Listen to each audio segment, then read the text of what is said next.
Hello, my name is Dr. Neil Baum. I'm a urologist practicing in New Orleans, Louisiana.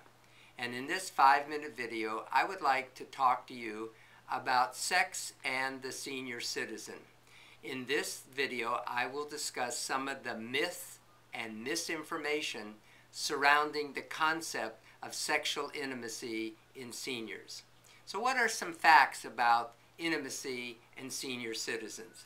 First of all, seniors, like everyone else, want to be close and they want to have intimacy. It includes having an active sex life. They are just as eager to engage in finding ways to be intimate, including hand-holding, touching, hugging, and kissing, and even sexual activity. Of course, with aging occurs changes that can cause problems. Seniors want to know that they can be intimate during their golden years while still remaining safe and healthy. Bottom line is that sex problems are not an inevitable consequence of the aging process. Let's look at the first myth. The first myth, seniors aren't interested in being intimate. Absolutely nothing could be farther from the truth. Interest in sexual intimacy and sexual activity continues throughout life. It starts certainly at the age of puberty and adolescence and continues through entire adult life, including the life of seniors. Many seniors, men and women, are sexually active and they're eager to be with others who also want to become intimate. Myth number 2, seniors are unable to perform. Again, this is entirely wrong. However, there are changes that do occur with aging. In women, they often have a problem of vaginal dryness and decreased libido due to a decrease in estrogen level that occurs at the time of menopause. Men also have problems with libido and sex drive due to a decrease in testosterone.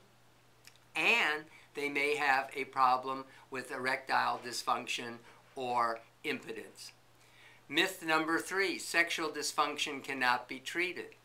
By far and away, most of the sexual problems that affect men and women can be successfully treated.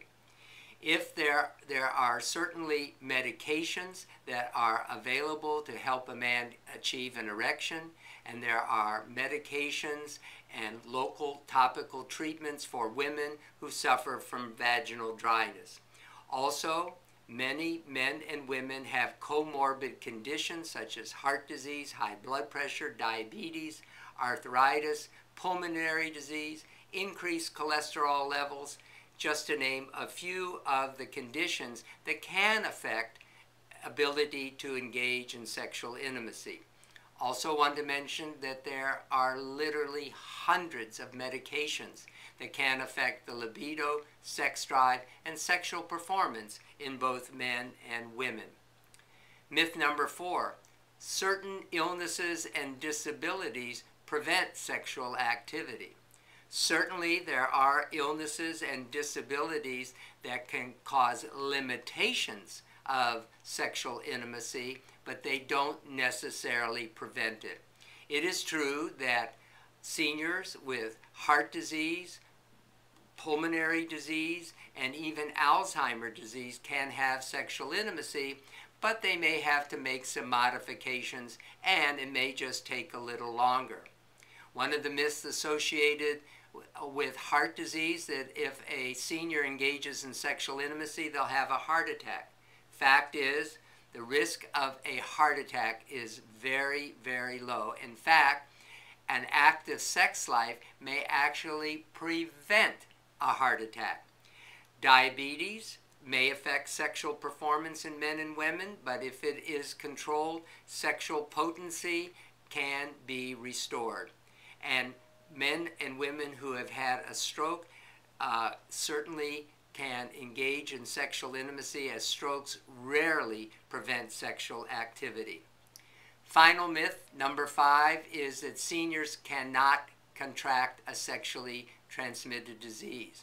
Fact is, seniors are just like anyone else, and if they're exposed to gonorrhea, chlamydia, or syphilis, they can catch these diseases. As a matter of fact, the risk of getting one of the sexually transmitted diseases, including AIDS, has doubled in seniors in the last decade. So don't take chances, get checked, and if you're a man, use a condom. So in summary, sex doesn't stop at 60. Older men and women want to and are able to engage in sexual intimacy. You have to understand the changes that take place and see your doctor for screening to make sure you don't have or your partner doesn't have a sexually transmitted disease. And receive medication if you are having problems engaging in sexual intimacy. Bottom line, help is available for everyone, including seniors. I hope this video has been helpful. If you have any questions, don't hesitate to contact me at nbaum@neilbaum.com or via my website www.neilbaum.com. Thank you.